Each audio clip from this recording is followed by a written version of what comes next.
moto motema nana omeyaka na futa bine vale ya bolingo te ikono mobutu na lwana mokati mila bolingo mati likolo. Let it go, ain't nobody go. Take our bodies higher and higher. Je suis pour le communisme, je suis pour le socialisme et pour le capitalisme parce que je suis opportuniste. Il y en a qui contestent, qui revendiquent et qui protestent. Moi je ne fais qu'un seul geste, je retourne ma veste, toujours du bon côté.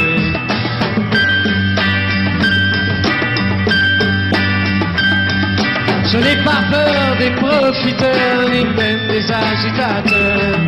Je fais confiance aux sélecteurs, et j'en profite pour faire mon beurre. Il y en a qui contestent, qui revendiquent et qui protestent. Moi je ne fais qu'un seul geste, je tourne ma veste, toujours du bon côté.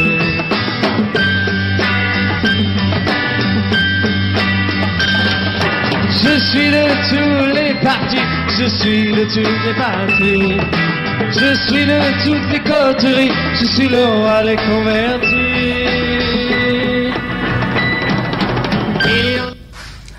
Nous avons besoin de servir la République et nous sommes là pour faire ce qui est nécessaire pour que la République soit sauvée. Vous lui avez demandé, vous êtes très nombreux à nous écrire, de chercher le vieux Norbert Yamba Yamba. Il est là aujourd'hui avec nous dans le cadre de cette émission 4 vérités avec mes invités aujourd'hui. Je suis avec Norbert Yamba Yamba, il est cadre de l'UDPS, parti au pouvoir.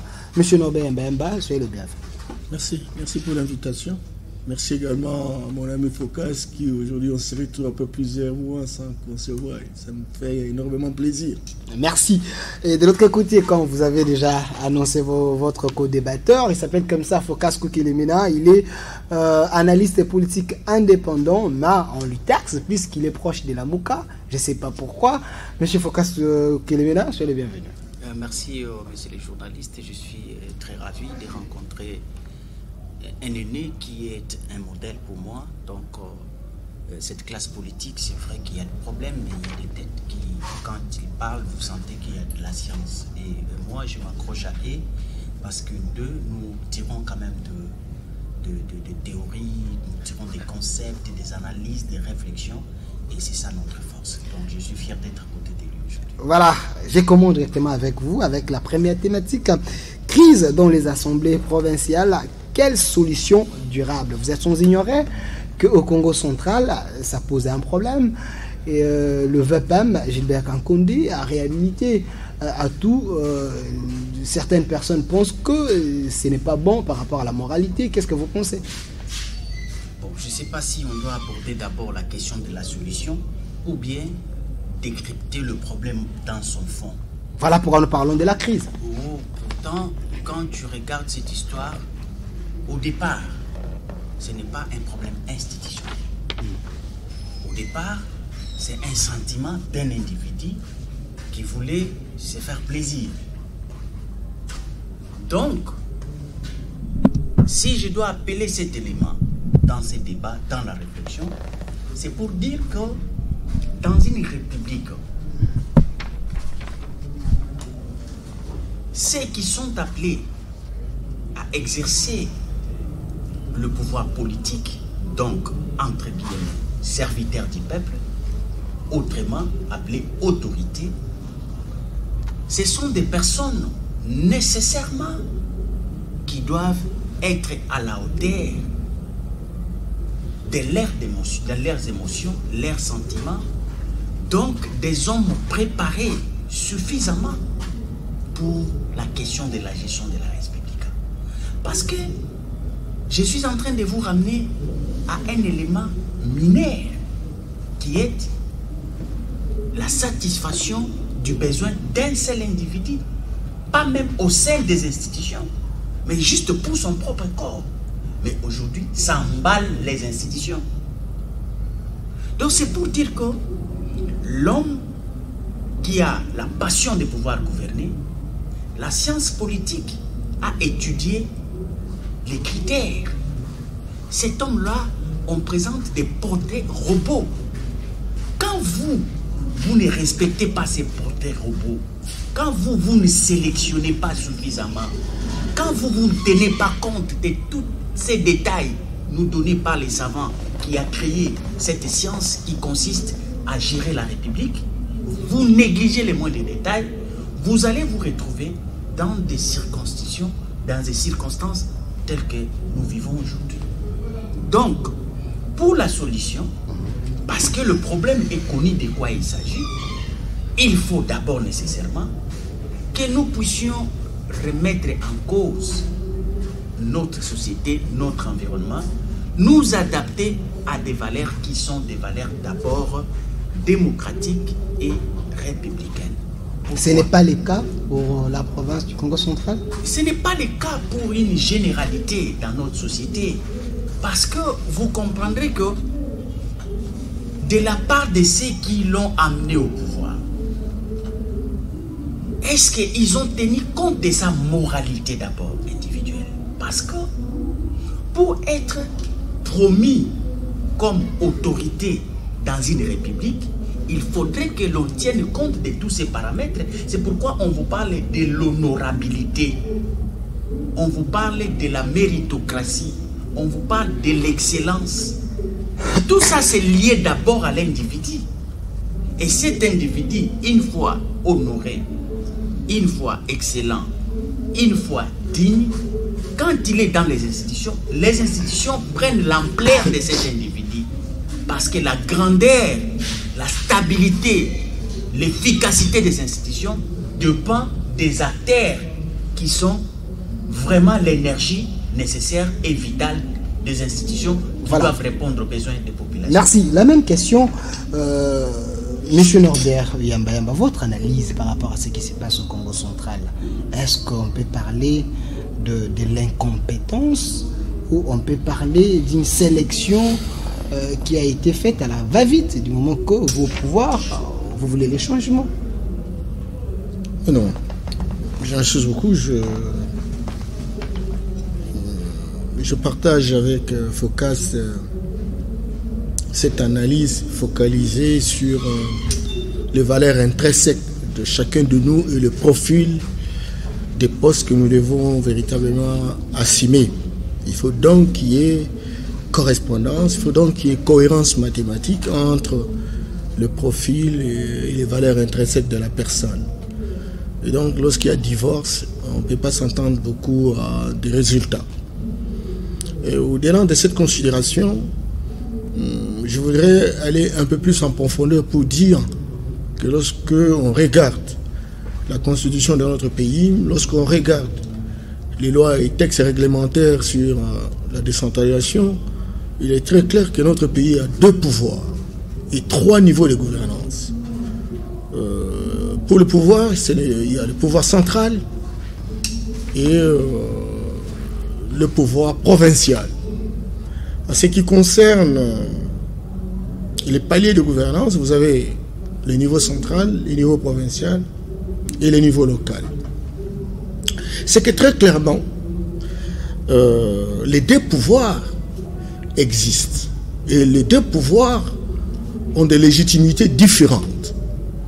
Le gouvernement central tire sa légitimité auprès de l'Assemblée nationale majoritaire, tandis que le gouverneur de province lui tire aussi sa légitimité, il est l'émanation de l'Assemblée provinciale. Et il y a du respect dans les mécanismes qui sont mis en place dans le sens de respect des 2 pouvoirs. Mais n'oublions pas qu'il y a un cordon ombilical. Parce qu'il y a un seul État et cet État se réalise, n'est-ce pas, à différents niveaux d'atterrissage. C'est que ce que faisait le gouvernement central avant, ça ne peut pas se faire aujourd'hui. Il y a des limites, peut-être qu'on va y arriver.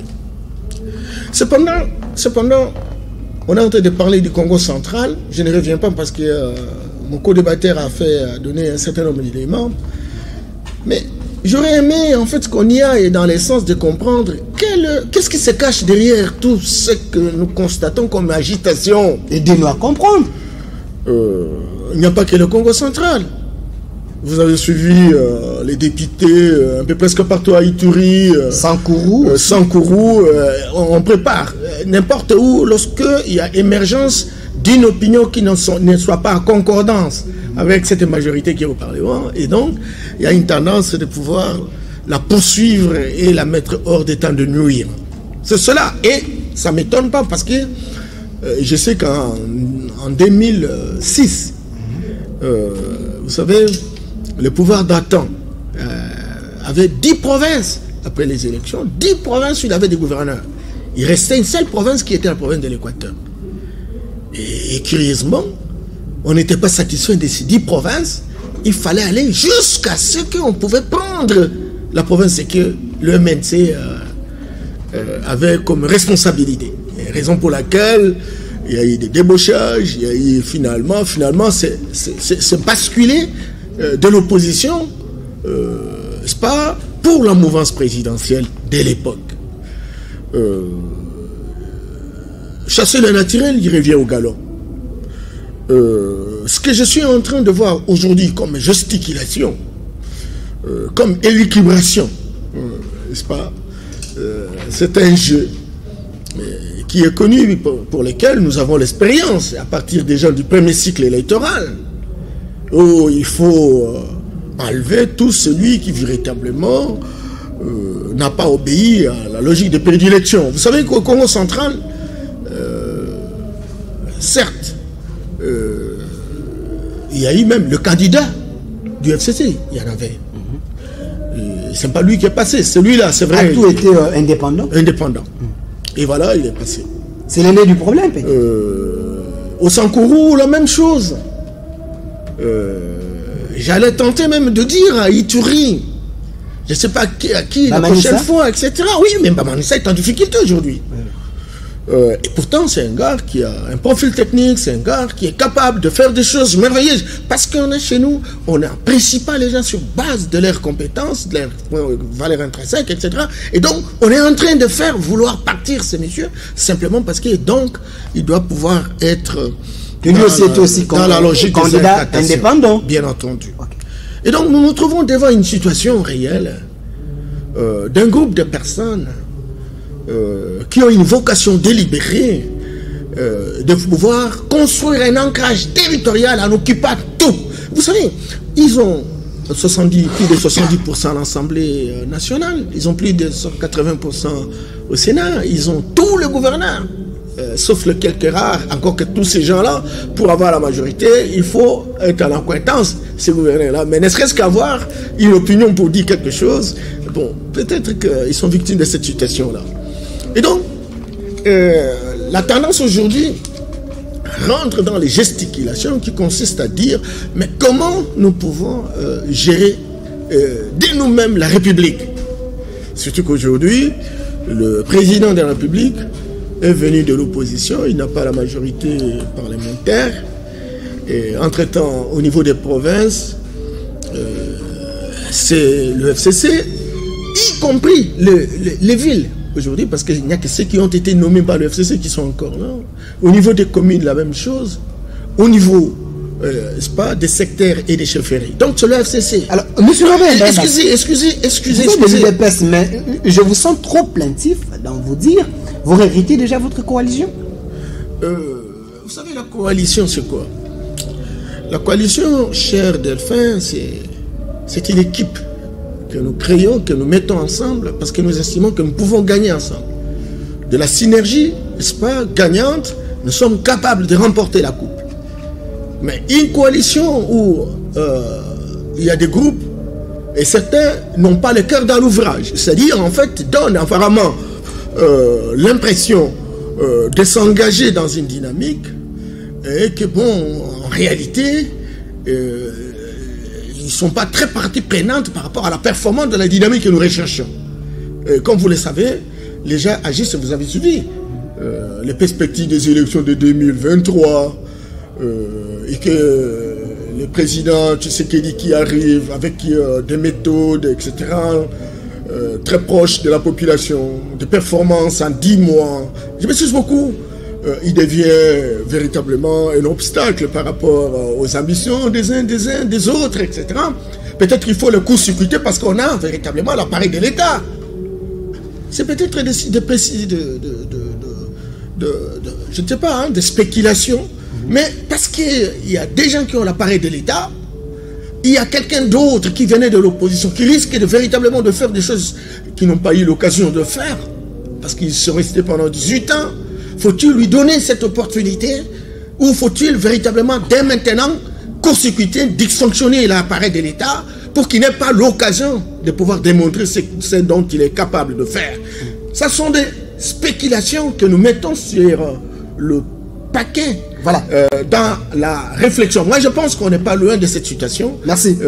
Parce que quand on est en coalition, c'est une équipe nationale, il n'y a pas de couleur. Mais or, il y a des gens qui viennent des équipes Renaissance, Mazembe, Vita, qui ont un seul entraîneur qui est le coach national, c'est le président de la République. Merci. Mais quand il faut jouer, il se réfère à leur coach voilà. de provenance et donc ça apporte la confusion. On a compris vos inquiétudes, M. Norbert. Je rappelle que vous êtes cadre de l'UDPS, parti au pouvoir. Mais j'ai renforcé ce que vous avez dit par rapport à un tweet de votre président AI, Jean-Marc Kaboundou, qui dit « La crise des institutions vécue dans nos provinces et les résultats des robotisations des institutions nationales et provinciales pour des fins privées, n'est-ce pas là une stratégie malicieuse de déstabiliser et de bloquer de tout élan les développements entendus par notre peuple ?» Votre analyse par rapport à ça? Non, je ne fais pas mon analyse fondée sur les tweets, mais je fais mon analyse partant des faits. Okay. Les faits sont là. Celui qui a fait les tweets, je crois, il s'est servi aussi de ces faits, que moi aussi j'ai la capacité. Les institutions robotisées. Pas de problème. C'est à lui ces concepts. Mais moi, je vais dire à ma manière. Vous savez, quand M. Norbert vous démontre en disant que c'est une spéculation en réalité, il communique d'une manière à ne pas pouvoir c'est frapper la poitrine comme dire que c'est ça vraiment la réalité. Mais je vous dis que la démarche dont il a utilisé pour arriver à ce genre de spéculation, c'est ça la démarche réelle. Pour qui veut le savoir, qui veut comprendre, qui veut expliquer, ne peut passer que par là. C'est-à-dire que la nature d'abord doit nous enseigner. La nature, si la nature ne nous enseigne pas, donc nous n'aurons jamais un grand pédagogue mieux que la nature et nous ne saurons rien maîtriser. Qu'est-ce que la nature nous enseigne en ce qui concerne des mâles lions? Parce que M. Yambayamba est en train de vous démontrer qu'il y a un président de la République et il y a une majorité qui existe qui a vraiment les leviers de pouvoir. Donc c'est-à-dire qu'en présence sur les champs politiques, il y a deux pouvoirs qui semblaient se réunir en coalition, mais en réalité, le fait sur terrain, les pratiques ne sont pas de nature de ceux qui se sont coalisés pour créer une homogénéité dans la gestion. Et pourtant, quand il démontre que chaque joueur est en train de recevoir le coaching de son propre coach du club, donc c'est-à-dire qu'il y a hétérogénéité, l'action n'est pas orientée en termes de vision, de perspectives de développement, parce qu'il y a dichotomie, parce qu'il y a divergence, parce qu'il y a calcul politique. Vous ne verrez jamais en politique un acteur qui fait des cadeaux à un autre parce qu'il l'aime bien. Ça ne se fait en aucun cas. Mais aujourd'hui, il y en a de ceux qui pensent que Félix, l'horizon 2023 lui appartient. Et ça n'a pas tardé pour que FCC puisse aller vous dire que nous sommes allés à Kassangoulou ou à... retraite politique. Pour juste la même cause. Et pendant que FCC a un autre candidat, parce que si son candidat était Félix, il n'allait pas accepter d'aller préparer pendant que Félix est déjà à la gouvernance. Il devait les soutenir dans les actions pour que réellement qu'ils puissent répondre aux désidératas Mais ils sont dans la coalition. Est-ce que ce n'est pas le cas? Non, ça c'est un semblant. Et les ministres Moi, du je FCC n'appelle pas- et tous, ce sont des Moi, ministres je de la n'appelle République. ça- C'est la moi, je politique de n'appelle pas Félix ça qui prime. une coalition. Moi, j'appelle ça une coalition cohabitation. Parce qu'en réalité, nous sommes face à une coalition. Les faits parlent mieux que les discours. Parce que qui t'a dit que c'est une coalition? Ce sont les discours. Il a fallu que nous puissions vivre cette coalition en réalité dans la pratique, dans la gestion, dans la direction des actions publiques. Mais la communication était claire. Ils ont utilisé le concept coalition. Mais dans la pratique, dans le fait, nous ne voyons pas la coalition, nous voyons beaucoup plus la cohabitation. Alors, comment pouvons-nous conclure? Nous devons nous arrêter à considérer les discours politiciens ou bien nous devons regarder le fait qui ne manque jamais. Les faits ne mentent pas. Donc la vérité est du côté des faits, c'est une cohabitation. Et je vous l'ai dit, FCC est bien préparé pour ne pas permettre à Félix de pouvoir réussir ses mandats. Sinon, ils seront des abrutis. Je m'excuse pour les termes, mais dans les champs politiques, c'est ça l'esprit. Moi, je sais que mon grand frère ne va pas me contredire. En politique, on ne se fait pas des cadeaux, surtout quand on sait qu'on est tous dans une compétition. Et ici, la compétition, c'est 2023. Et si on accordait les chances à Félix, donc c'est-à-dire que FCC ne veut plus conquérir le pouvoir au 23. Donc, il va faire de sorte que Félix ne puisse pas réussir et ils vont calculer d'une manière stratégique comment faire pour récupérer la situation. C'est ça la réalité. Et là, mais la politique appliquée dans un voilà. jeu politique, réellement, c'est vrai que sur le plan des moralités sociologiques, c'est comme criminel. Mais dans un jeu politique, et ils pensent qu'ils sont en train de jouer leur jeu stratégique. Parce que ils ne peuvent pas laisser à Félix le temps de pouvoir répondre aux désidératas populaires du fait que puisse disparaître. Selon vous, cette coalition, c'est une coalition de tous les dangers. Toi, tu appelles ça coalition, mais voilà. moi, je n'appelle pas ça coalition. Ok, mais le chef de l'État a le pouvoir de suspendre même le gouverneur s'il estime que le fait était grave. Mais pourquoi il ne le fait pas? Parce qu'il est contraint par la coalition ou bien comment? Non, c'est ce que toi, tu continues à appeler ça coalition comme tu le veux. Bon, M. Norbert Yamba va voilà. nous donner les détails. Entre autres, je voulais te présenter une chose. Pourquoi moi je refuse d'abord d'appeler ça coalition? Parce que la vraie coalition, s'il faut le dire, c'est la coalition FCC. FCC est appelée aujourd'hui majoritaire par le fait d'une coalition.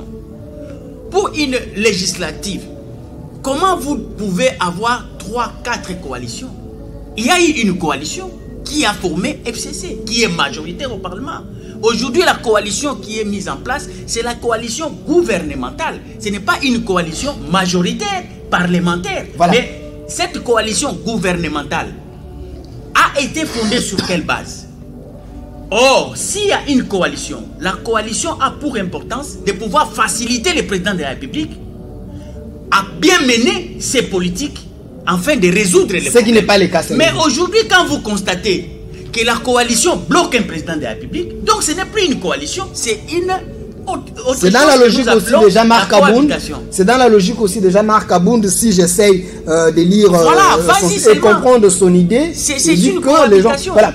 Monsieur Norbert Yamba, je rappelle ici que vous êtes de l'UDPS, parti au pouvoir, mais vous êtes dans la coalition ou vous êtes dans la cohabitation selon Phocas Koukelemena? Il ne maîtrise pas votre coalition-là. Et puis, le président de la République a tout le pouvoir. S'il estime que Atou et son vice, ils ont commis des faits graves, il peut les suspendre s'il veut ou soit les changer. Mais pourquoi il ne le fait pas?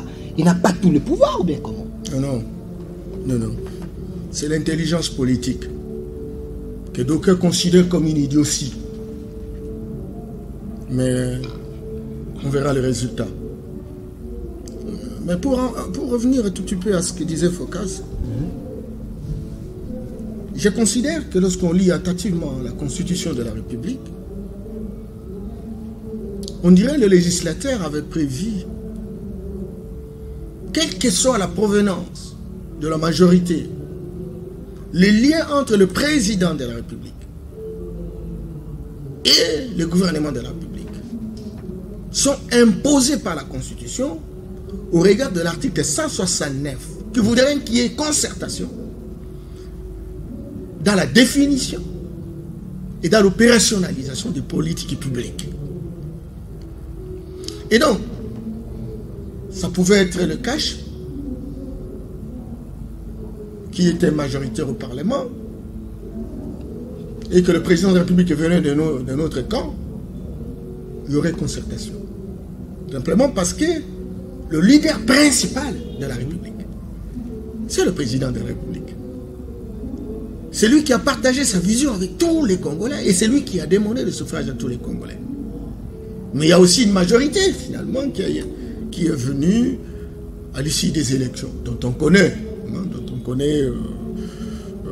les faiblesses, les limites, et les comportements des uns des autres. En tout cas, personne ne peut s'enorgueillir par rapport à ça. Je suis désolé, mais bon, quand cela ne tienne, il y a une majorité. Il y a une majorité de fait. Et il fallait... Et un président nommé par la volonté de l'autorité morale du FCC, je prends les propos de Doudou Yakilang là, Non, il faut arrêter ça. Je ne suis pas ici pour m'amuser.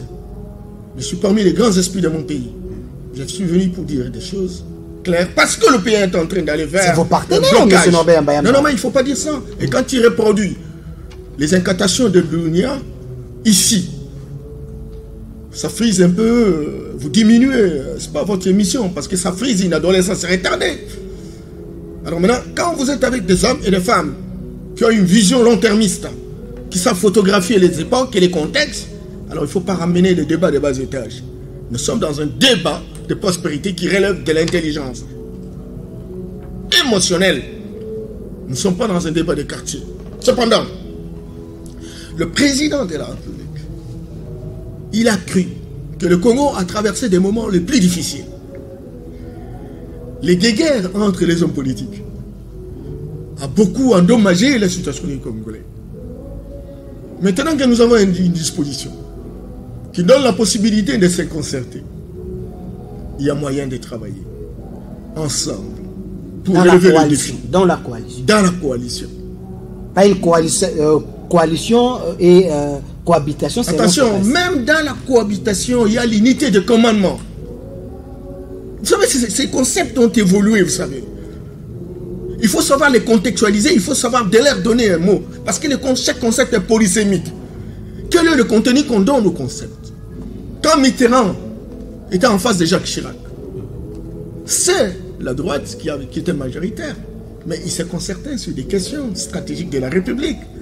Parce que l'intérêt, c'est quoi? C'est que prenons des décisions qui permettent d'avoir une répercussion positive vers notre population. Sur cela, si les gens considèrent que leur action politique est avant tout la capacité de résoudre les problèmes de la population.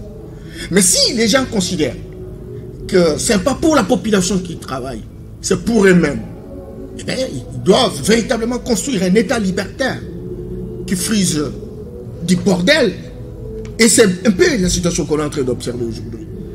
Non, sincèrement, non. Ce que nous sommes en train de vivre, ça me fait très mal. J'ai beaucoup crié à l'alternance. J'ai beaucoup applaudi l'alternance. Je me suis dit, au moins pour une fois, les Congos entrent par la grande porte. Mais les gesticulations, comme mon co-débatteur disait tout à l'heure, montrent très clairement qu'on est loin de cette fameuse coalition pour arriver véritablement à cette conclusion. On n'est pas dans la coalition.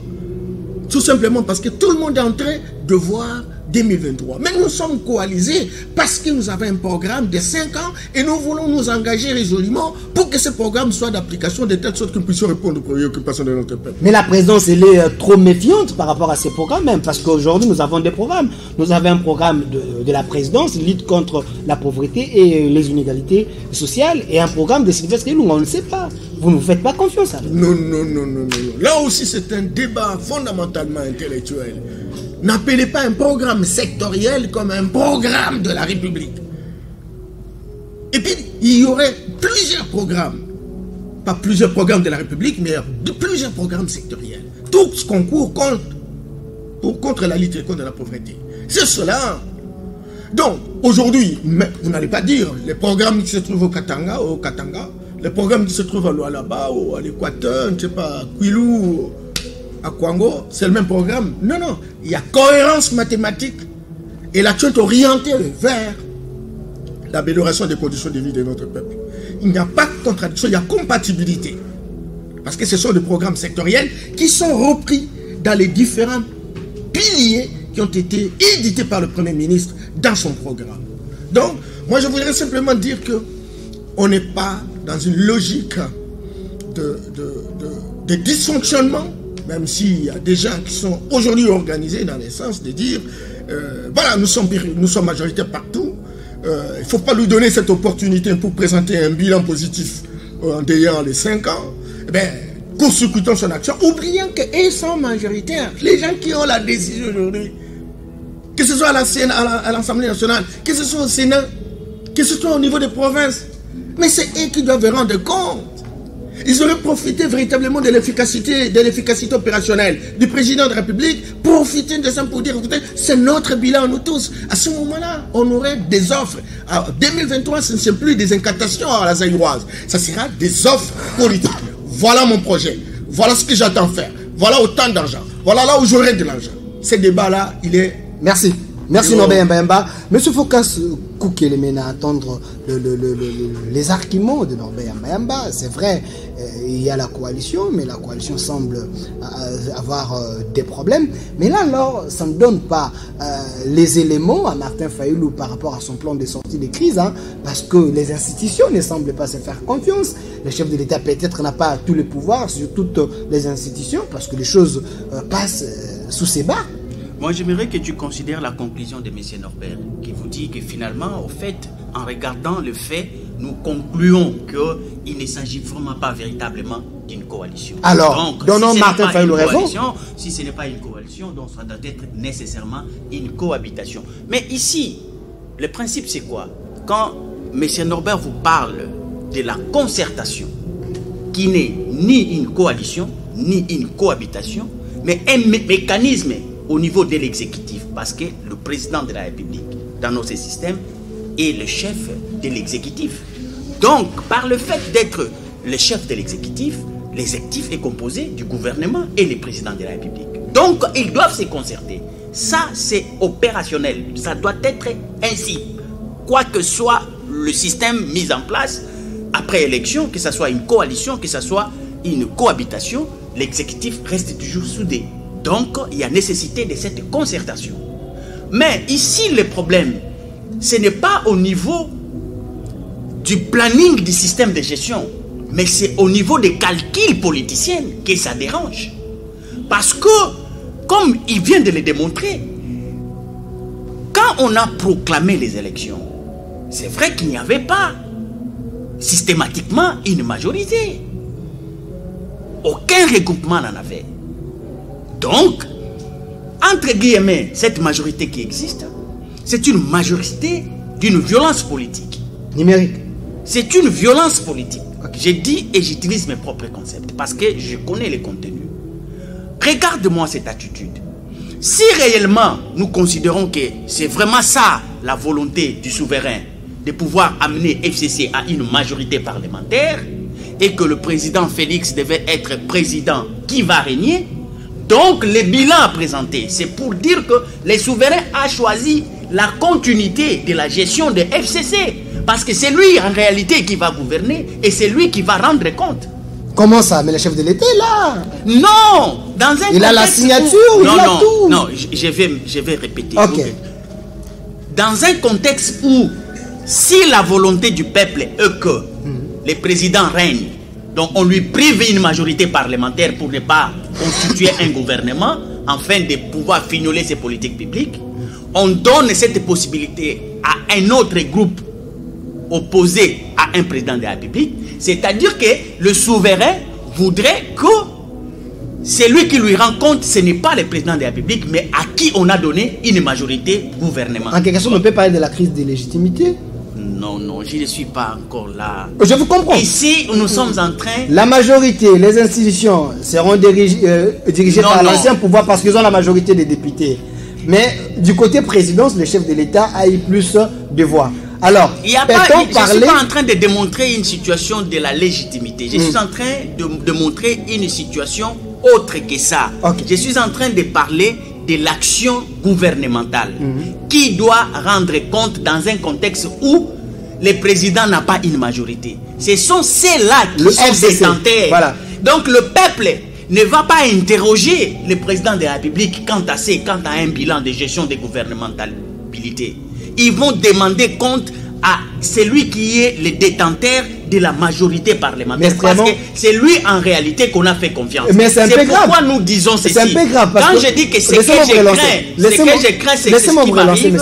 Ouais. C'est un peu grave. Parce que le programme appliqué maintenant, ce n'est pas le programme du FCC. C'est le programme du président de la République, mais en concertation avec le FCC. Comment on peut demander c'est ça, je voulais atterrir par là. Je voulais atterrir par là. Parce que ici, le principe, c'est que nous devons dire que ce que je crains, c'est ce qui m'arrive. Si le président de la République est allé concerter le Premier ministre dans un élan de pouvoir travailler ensemble, c'était juste parce qu'il s'est senti devant une situation où les peuples ont déjà beaucoup souffert avec le même régime. Et que lui, étant celui qui a trop promis, resté sans gouverner, juste pour régner, il trouvait qu'il n'était pas confortable. Alors il fallait faire quelque chose juste pour résoudre ces problèmes. Donc il craignait rester juste un président qui va régner. Il voulait être un président impliqué dans la gestion gouvernementale. Mais malheureusement, c'était une bonne décision. Cette concertation, c'était une bonne décision. Mais il fallait faire avec des gens de bonne foi. Sinon, on revient dans ce que j'ai dit. Ce que je crains, c'est ce qui m'arrive. Okay. Parce que lui, ne voulant pas laisser ceux-là diriger avec le gouvernement parce qu'ils sont détenteurs de la majorité, il a fait une violence pour dire que non, je dois me dépasser malgré cette réalité de cohabitation qui m'est imposée par la volonté du souverain. Moi, je vais faire un bond de patriotisme pour aller concerter ceux qui ont la majorité pour que nous puissions gouverner ensemble. Mais ceux-là sont de mauvaise foi. Pour lui dire, niet, pas question. Si nous te donnons la possibilité, et tu es le seul qui a battu campagne partout, et tu as été écouté partout, donc tu vas nous voler la vedette. Et nous te bloquons. Ici, je suis désolé de le dire, mais c'est ça la réflexion politologique sur ces faits. Je n'ai pas l'intention de pouvoir faire des incantations, mais quand nous expérimentons des théories qui existent déjà, vous verrez qu'un lion mâle ne peut pas céder la gouvernance à un autre lion mâle dans l'espace où ils sont ensemble. Voilà, donc c'est difficile. Monsieur Norbert Yamba, vous avez trop promis à la population, le peuple d'abord. Alors, devant tout ce que M. Focas vient de dire, alors le peuple ne va pas se retrouver, il n'y aura pas le développement parce qu'il y a la continuité alors. Merci. Je voudrais quand même dire un mot par rapport à ce que disait tout à l'heure Focas sur l'utilisation, ces différents concepts, etc. Je note que certes, il y a eu des théories établies, mais au fil du temps, ces théories ont démontré des limites. Ces théories ont démontré des limites au point où beaucoup sont devenus démodés. Parmi les géniteurs de ces différentes théories, je prends en considération l'Occident, qui est d'ailleurs remise en question aujourd'hui par la théorie de la complexité, remettant en question pratiquement toutes ces théories démodées, dépassées, et que ces théories doivent être adaptées par rapport au contexte, par rapport à un espace géographique, etc. C'est pas pour rien que Obama, président des États-Unis, qui aurait pu prendre naturellement les démocrates et les placer partout, mais dans une institution aussi stratégique comme le FBI, il va les puiser au Parti républicain comme pour responsabiliser. En France, avec Sarkozy, vous avez suivi Strauss-Kahn, envoyé comme président du Fonds monétaire international, Kouchner, responsabilisé comme ministre des Affaires étrangères, etc. Donc, aujourd'hui, il y a ce qu'on appelle le bon sens. la philosophie et la pratique politique. Et la pratique politique voudrait qu'on puisse répondre aux préoccupations des citoyens. Et si dans l'hypothèse, on est ensemble et tous on est acteurs, on peut pouvoir violer certains principes rigoristes, mais démodés, pour aller dans une vision qui permette véritablement que cela donne des résultats à notre peuple. C'est cette motivation profonde qui a milité dans le chef du président Félix Tshisekedi, dans le sens de dire, mettons de côté ce qui a eu, certes on ne peut pas oublier l'histoire, mais allons vers ceux qui avaient la présomption d'avoir géré le pays pendant autant d'années, mais qui visiblement n'ont pas laissé de bonnes traces. Et c'est là, justement, qu'ils ont construit cette coalition de bonne foi. Et on voit comment le président Tshisekedi est tout le temps en contact avec le président Kabila, s'imaginant que tous, FCC, Cash, la Mouka, on est congolais, et le Congo a beaucoup retardé le développement de l'Afrique, et que maintenant, plus que jamais, il faut redorer le blason, mais il faut que chacun paie un droit à la contestation pour dire plus jamais ça. C'est peut-être ça la motivation. Mais que voulez-vous? Chasser la nature et hurler au canon. Il y a un panafricaniste comme moi qui vient d'inventer une nouvelle discipline qu'on appelle la mankemologie. La mankemologie, c'est une discipline nouvelle, politologique, parce que vous aimez bien. Très bien, merci. Et cette discipline étudie les séquelles, les traces d'une action qui a été menée. Ça veut dire quoi? Ça veut dire en fait que nous avons connu la colonisation, nous avons connu l'esclavage, nous avons connu la guerre froide, nous avons connu la mondialisation, etc. Toutes ces agressions ont suscité dans nous des comportements, des attitudes, qui deviennent parfois des éléments positifs pour aller vers le progrès, ou des éléments négatifs pour bloquer le progrès. C'est que très clairement, quelqu'un qui a subi un système où on ne respectait pas les droits de l'homme, où la corruption généralisée, où ce n'est pas les citoyens qui sont à la base véritablement de l'action politique. Ce système-là crée dans la personne des séquelles, des traces. Et ces traces-là, même s'il s'engage à vouloir véritablement aller vers un autre système qui correspondrait aux préoccupations d'un peuple, il y a une résistance. Il n'arrive pas à se dépouiller de ça.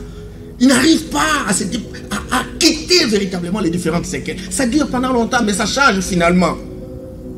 Et c'est ça justement la situation que nous sommes en train de vivre. Le président Tshisekedi voudrait qu'on mette en place un système qui soit différent de l'ancien système. Mais les séquelles, les traces de l'ancien système agissent sur les comportements de nos compatriotes, qui peut-être ils ont la volonté de changer, mais ils ne peuvent pas. Et ils sont dans une élite permanente pour quitter, mais ils ne quittent pas. Surtout qu'en 10 mois, en 11 mois, c'est difficile. Nous appelons ça des douleurs d'enfantement. Mais le peuple attend les résultats. Bien entendu. Vous êtes au pouvoir, il faut proposer des solutions. Je voudrais terminer pour laisser la parole quand même, à Focas. Je voudrais terminer. Vous savez, j'ai lu beaucoup un des compatriotes africains, panafricaniste de son état, Bompasang, un savant, et qui dit, vous savez, généralement chez nous en Afrique, on peut être dans une cohabitation, on peut être dans une coalition, mais ce n'est pas comme en Occident où on a généré ces concepts. On ne voit que le président de la République. Le président de la République est considéré comme un roi qui doit tout apporter des solutions. Raison pour laquelle vous entendez, le gouvernement est là, des ministres dédiés sont là, mais lorsqu'il s'agit d'une érosion, président de la République Taleb Makambo, surtout qu'il y a des séquelles. Nous avons connu 80 ans de colonisation, 32 ans d'une dictature perfectionnée, et aussi autant d'années, 22 ans d'une situation inexplicable. Et donc, même en ayant 5 ans, bien que le FCC détient la majorité, l'appréciation de la population au terme de ces 5 années d'exercice du pouvoir seront plus exigeantes. Ces appréciations seront plus exigeantes en direction du président qu'en direction de ce gouvernement. Et c'est comme ça que le président a compris, et je salue la finesse et la spontanéité de mon co-débatteur pour dire il fallait coûte que coûte, même s'humilier, aller dans la direction de pouvoir travailler avec eux. Entre-temps, ils sont résistants. Mais ici, il s'agira d'une question d'intelligence politique. Parce que vous savez, au-delà de ce que représente cette union, de cette alliance, cette convergence d'intérêts, il y a des pesanteurs. Et le peuple est en train de grandir aussi dans la croissance de sa lucidité. Voilà. Et un moment viendra où il y aura beaucoup de pesanteurs véritablement qui vont se mettre dans la danse. Et ça ne sera plus simplement l'FCC, le cash, mais ça sera le Congo dans son ensemble. Merci. Qui véritablement réclamera que de grands changements interviennent dans le sens de chercher comment répondre aux préoccupations de la population. Merci, monsieur Norbert Bayamba. Je rappelle qu'il est cadre de l'UDPS, à parti au pouvoir. Monsieur Phocas Koukelmena, avant de parler de notre deuxième sujet, le départ de la MONUSCO en République démocratique du Congo, est-ce vraiment nécessaire? On en parle, mais il y a une question qui me passe à la tête là. Il y a le Premier ministre qui demande au ministre VPM, Gilbert Kankondi, avant de prendre cette décision de réhabiliter à tout, il fallait lui consulter, parce que le FCC avait désavoué le gouverneur, il a pris les mesures en solo.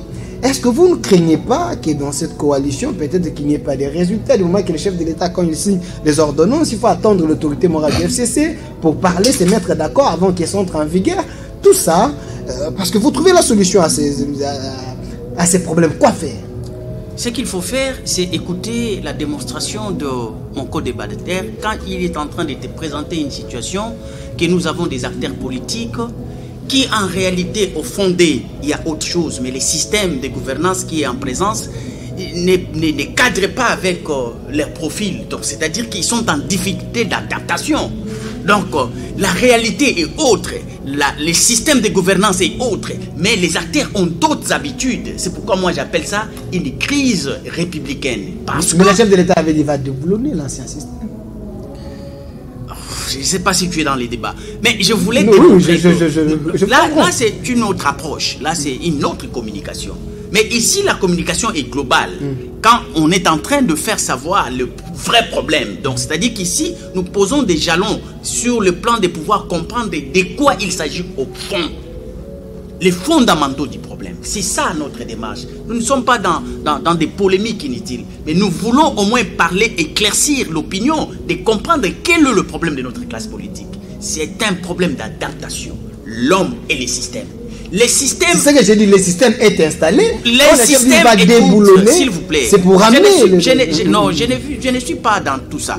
Je vous dis que le système qui est mis en place, c'est un système démocratique. C'est la République. La République a ses règles, ses normes, ses principes, toute une doctrine pour son existence, sa faisabilité, son fonctionnement. Mais ici, il faudrait que ça puisse cadrer avec les mentales, les aptitudes, les réflexes des acteurs. C'est ça le plus grand problème, dont lui, il vous démontre à sa manière avec ses propres concepts. Donc, je l'ai déjà dit que c'est une crise républicaine. Et j'appelle ça ainsi parce qu'il y a un problème d'adaptation entre l'homme et les systèmes de gouvernance. Dès lors qu'on va régler cette histoire, c'est vrai que nous venons de loin, nous venons dans des situations de colonisation, nous venons dans des situations de gestion traditionnelle, de chefs coutumiers et consorts. Et ici, la démocratie vient avec d'autres réalités de gestion, donc un paradigme qui ne cadre pas avec ce que nous avions d'attendre en nous, comme réflexe, comme dextérité. C'est ça le problème. Le grand conflit qu'il y a, c'est l'homme congolais dans sa globalité avec les systèmes de gouvernance qui est mis en place. C'est ça le plus grand problème. Mais pour aller dans les détails, si vous voulez parler de déboulonnage, moi je trouve que déjà c'est anachronique, ça n'a plus d'importance. Déboulonner un système, c'est-à-dire qu'il a trouvé un système que lui appelait un système dictatorial. Tout est verrouillé, quand il voulait déboulonner, c'est juste pour installer un système démocratique à la place. Donc, quand il est en train d'essayer de déboulonner, il trouve qu'il y a résistance. Parce que les gens veulent rester dans les traditionnels qu'accéder dans ce qui est la gestion moderne de la cité. C'est ça la difficulté. Alors, cette résistance crée conflit. Et le conflit, vous en avez de plusieurs sortes. Quand vous me présentez le VPM et le Premier ministre, moi je ne vais pas parler en termes des individus, mais il faut justement comprendre que c'est un problème d'adaptation. Est-ce qu'il fallait consulter le Premier ministre avant de prendre une décision? Non, parce que chaque ministère est autonome. Écoute, non, l'autonomie d'un ministère, c'est au niveau de la gestion. Mais ici, le gouvernement est collégial. Le gouvernement est collégial, donc c'est pourquoi il y a conseil des ministres, c'est pourquoi il y a des correspondances administratives, c'est pour que vous ne soyez pas un électron libre, parce qu'il y a une approche qui fait que un gouvernement existe. C'est dans ses prérogatives. S'il vous plaît, il y a un élément important, une approche systémique qui agit dans les gouvernements pour que les gouvernements puissent exister. Chadar l'avait fait à son temps. Est-ce que ça posait problème? Peut-être il y a eu concertation, peut-être il y a eu échange des avis administrativement. Ici, lui, il se présente, il réclame. Cette collaboration n'a pas eu, cette concertation n'a pas eu lieu. Parce que le gouvernement, c'est un tout. Vous pouvez prendre une décision sectoriellement, mais qui a des ramifications avec d'autres tutelles. Dans ces cas-là, vous allez vous en sortir comment? C'est ça le problème de la gouvernabilité. C'est question d'adaptation. Moi, je ne vais pas parler de l'ignorance, je ne vais pas parler de l'oubli, mais je pense qu'il y a un problème d'adaptation. Nous devons remettre en cause notre situation mentale, notre situation sociologique et philosophique, de regarder en face les systèmes qu'il y a, pour que nous puissions nous adapter à ces systèmes, afin que cela aille bien. Parce que ces systèmes, quoique c'est un système de l'Occident, mais à l'Occident, quand on essaye cela, par le fait qu'ils se sont adaptés à cela, ça donne des réponses, ça donne des résultats. Donc nous, comme panafricains, je clôture pour dire que, effectivement, nous avions commis une erreur de pouvoir gober cet mimétisme aveugle. Pour rien, nous n'avons pas les mêmes situations, les mêmes réalités sociologiques, culturelles que l'Occident. Donc nous sommes des sociétés différentes, mais nous avions accepté de prendre un système qui a marché ailleurs avec d'autres réalités. Nous avons pris ça et nous avons copié-collé ici au Congo avec nos réalités traditionnelles. Donc nous avons la difficulté de s'adapter à ces systèmes. Voilà, merci. Monsieur Norbert Yamba, si le Premier ministre réclame, il dit tout haut qu'il y a des mesures disciplinaires qu'il risque de prendre contre le ministre Gilbert, est-ce que ce n'est pas l'immaturité politique, en sachant que de telles décisions, de remettre un gouverneur qui a commis des bavures selon les autres, sans consulter le Premier ministre? Voyez-vous que le Premier ministre, il est dans le droit chemin pour réclamer cela? Merci beaucoup. J'ai horreur, j'ai pitié de mon pays. Je ne veux vraiment pas répondre à ton concept, mais je suis inquiet de l'avenir de la République. Je crois que l'occasion, le moment est arrivé, sincèrement, pour que les gens prennent au sérieux l'avenir de notre pays. Regardez, une lettre de demande d'explication du Premier ministre vis-à-vis, en direction de son vice-premier ministre, est normal. C'est une lettre de demande d'explication. Mais comment cette lettre est à la place publique? Une lettre administrative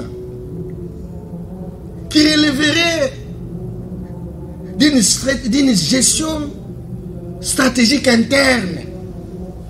Comment c'est arrivé à la place publique? Comment c'est arrivé dans les réseaux sociaux? Un secret d'État. La lettre du Premier ministre et la réponse du vice-premier ministre. Il n'y a pas que ça. La dernière fois, on a arrêté déjà, etc. Le Premier ministre a écrit une lettre à la présidence, etc. C'est directement balancé. Comment? Il y a plus de secrets, hein? Comment ça? Comment ça? Une lettre administrative, si j'écris à mon assistant ou à mon chef de service, et donc il faut mettre ça dans les réseaux sociaux. Et vous dites que vous êtes dans un état responsable, ou déjà ont la maturité politique nécessaire pour gérer un pays 80 fois la Belgique. Vous imaginez ça? Tous les secrets d'État sont à la place publique. Dans votre coalition, chacun veut tirer les draps de son côté. Alors. Mais je vous dis que la situation est dangereuse. J'allais dire grave et gravissime. Parce qu'aujourd'hui, ce qu'on est en train vraiment d'observer, moi, ça m'inquiète. Ça, c'est la première chose. Deuxième chose, la gestion de la République et la gestion des secteurs de la République, les secteurs de la vie nationale, se gèrent par une dimension d'un intérêt bien compris. C'est-à-dire qu'on ne va pas demander par un ministre d'aller chez le Premier ministre pour demander de construire les toilettes. Ah non. Il y a des questions stratégiques qui peuvent faire l'objet de réunions. Et il a dit, dans une approche systémique, il y a interdépendance, il y a interaction entre les acteurs. Et donc, on s'informe mutuellement, on fait circuler l'information et on se concerte, on dégage un consensus. Mais il y a des questions ordinaires pour lesquelles on ne peut pas. Par exemple, la question actuelle du Congo central, parlons-en, parce que c'est ça central. le problème. Mais qui avait suspendu les amis du Congo central? C'était même le ministre intérimaire. C'était à l'époque de Basile Olongo, etc. Entre-temps, l'Assemblée provinciale analyse, le procureur de la République demande qu'on puisse enlever l'immunité, comme on dit, c'est ça non? Oui. Les immunités des deux présumés violateurs de la loi, semble-t-il. Et l'Assemblée siège et dit non, on ne peut pas le faire. Et le vice-premier ministre, qui n'a même pas été à la base de ça, il dit bon, étant donné que ces immunités n'ont pas été enlevées, ce qui ne donne pas la possibilité au procureur de ne pas les poursuivre, mais entre-temps, l'Assemblée provinciale qui défend les intérêts de la province aurait pu prendre une décision stratégique pour les mettre à la disposition de la justice, n'a pas fait. C'est donc ridicule que de continuer à maintenir une décision qui n'a pas de base juridique. Raison pour laquelle il a dit, il a enlevé la suspension. Aujourd'hui, à Matadi, chez les Congo central, ils sont siégés, je crois que 24 voix. Ils ont destitué le gouverneur et son vice-gouverneur. Voilà. Maintenant là, si le vice-premier ministre s'est autorisé de prendre une lettre administrative pour contester la décision de l'Assemblée, ça se comprendrait. Et je pense que le vice-premier ministre, quand il a levé la suspension, je crois qu'il doit avoir réservé copie au Premier ministre. Je n'ai pas les informations par rapport à ça, parce qu'il y a une décision qui a été prise. Il faut réserver copie au président et réserver copie au Premier ministre. Et s'il l'a fait, je ne pense pas qu'il ait d'autres intérêts particuliers pour être véritablement faire l'objet de sanctions. Et d'ailleurs, une question comme celle-là aurait pu véritablement faire l'objet d'échanges. On le convoque par le Premier ministre, parce que c'est son collaborateur immédiat, et on essaie de discuter sur les différentes facettes de la situation. Et on comprendrait effectivement que c'est les gens qui sont joués dans une bonne collaboration. Quand je regarde ce qui est dit dans les réseaux sociaux, c'est comme pour dire, oh non, comment il a fait ça? Déjà, il y a un groupe FCC avec déjà dénoncé cette histoire et qui souhaiterait prendre un autre pion. Alors on gère les pays avec les images de l'accord. Que le vice-premier ministre ait l'accord de fin privée. C'est ça, ouais. Vous voyez, là où on en arrive. Nous sommes dans une situation d'un État libertaire qui frise du bordel. Et ça devient gravissime.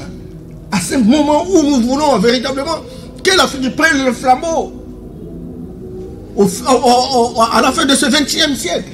Et on est en train de gérer la société comme si on gérait sa propre maison, voilà. Même dans sa maison. Merci, M. Robert Mbemba. Voilà, on est vraiment à la fin, 30 secondes de mot de la fin par rapport à la question de l'Est et le départ de la MONUSCO en RDC. Est-ce nécessaire? Répondez en 30 secondes. En 30 secondes, nous disons que de tout ce qui précède, que nous avons démontré vous comprendrez qu'il y a un problème de la perception de l'État dans son existence. Vous comprendrez qu'il y a cette présence de ce que l'on appelle l'État de non-État, l'inétat, pour ceux qui pensent qu'un État aussi est souverain. La présence de la MONUSCO aussi diminue la teneur de la souveraineté d'un État. Donc, pour que vous soyez sérieusement un État, il faut construire la puissance. Et quand vous construisez la puissance, vous mettez une armée forte. Et c'est ça les caractéristiques d'un État. L'État, en réalité, c'est cette violence, cette monopole de la violence publique. L'État, quand il est dans une position de faiblesse, de fragilité, il devient un État dans un État de non-État. C'est pourquoi on parle de l'inétat. Vous pouvez avoir des autorités, mais dès que ces autorités ne s'adaptent pas au système et ne parviennent pas à répondre aux problèmes, mais qui figurent, qui ne deviennent pas des décideurs, mais des figurants dans l'espace politique, là, c'est un État qui est voué à la disparition. Malheureusement, c'est la situation de notre pays.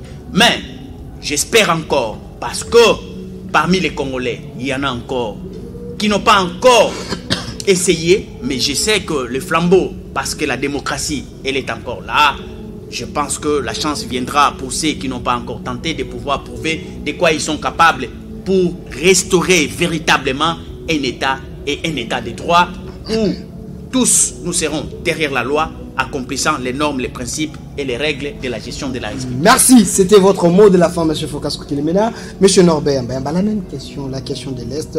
La population de Béni marche pour demander le départ de la MONUSCO, mais le chef de l'État, lors de son dernier discours aux Nations Unies, il avait demandé que la MONUSCO reste encore, mais Joseph à son temps, il avait dit que la MONUSCO doit nous quitter.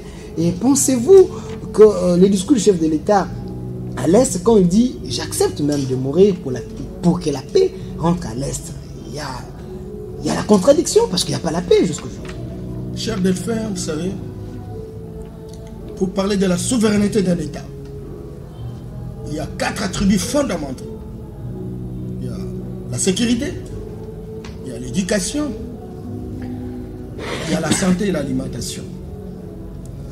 Quand vous regardez un État, pour avoir sa sécurité et la paix, recourt à l'extérieur, on n'est pas encore souverain. Quand pour soigner les citoyens, on est incapable de prendre des décisions et de disponibiliser naturellement l'appareil nécessaire pour ça, on n'est pas encore souverain. Quand il faut avoir de la nourriture, etc., il faut chercher les semences de l'extérieur, etc., ou les interventions, on n'est pas encore. Mais aujourd'hui, aucun pays ne se développe seul, nous avons besoin des autres. Et donc, la sécurité est un attribut fondamental de la souveraineté. Mais c'est aussi pas, la réalité profonde de ce que représente le Congo. Beaucoup de pseudo-souverainistes ont clamé haut et fort que nous étions souverains. Nous n'étions pas souverains. Pas encore. Si on était souverain, notre armée serait organisée, notre armée serait en mesure de pouvoir éradiquer toutes les... 10e en Afrique, il ne faut pas oublier. Bien entendu. Attention. Attention, est-ce que tu connais qui a fait cette parade-là? Arrêtez ça. Arrêtez.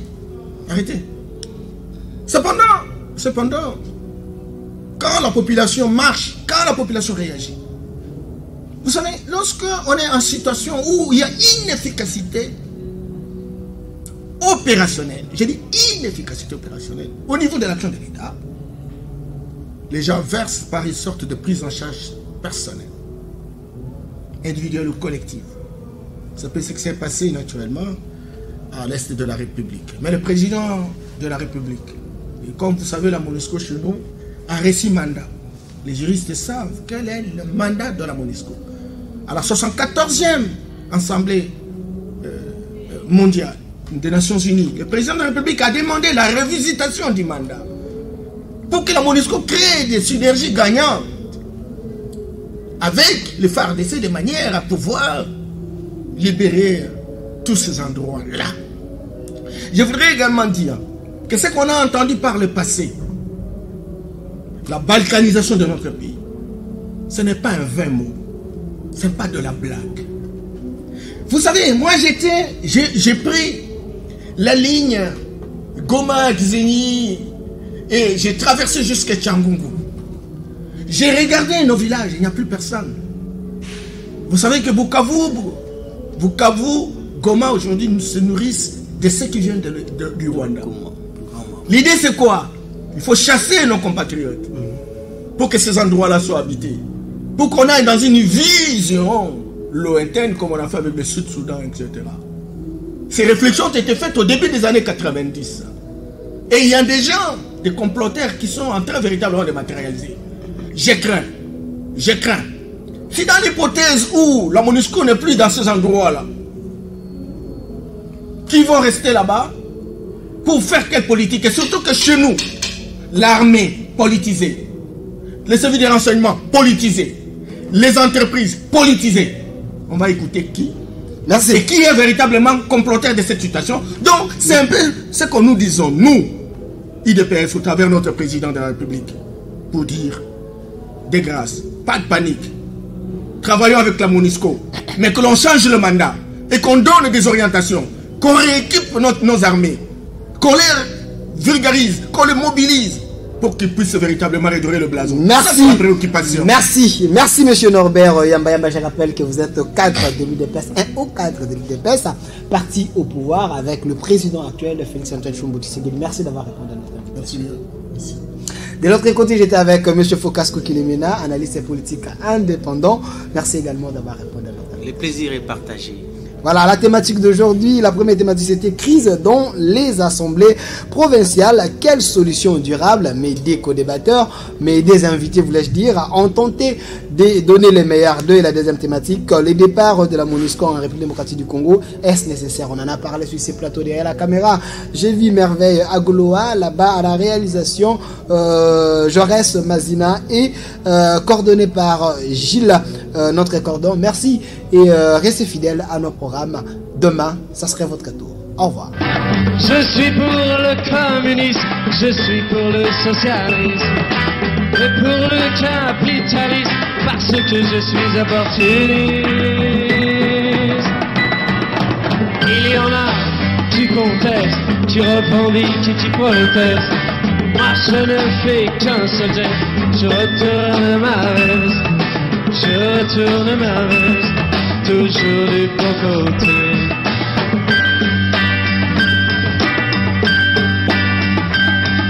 Je n'ai pas peur des profiteurs, ni même des agitateurs.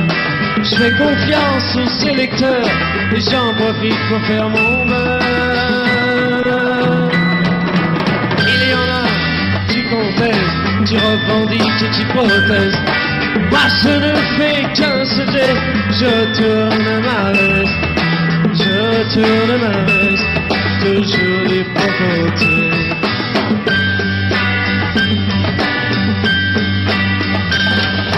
Je suis de tous les partis, je suis de toutes les parties, je suis de toutes les coteries, je suis le roi des convertis. Il y en a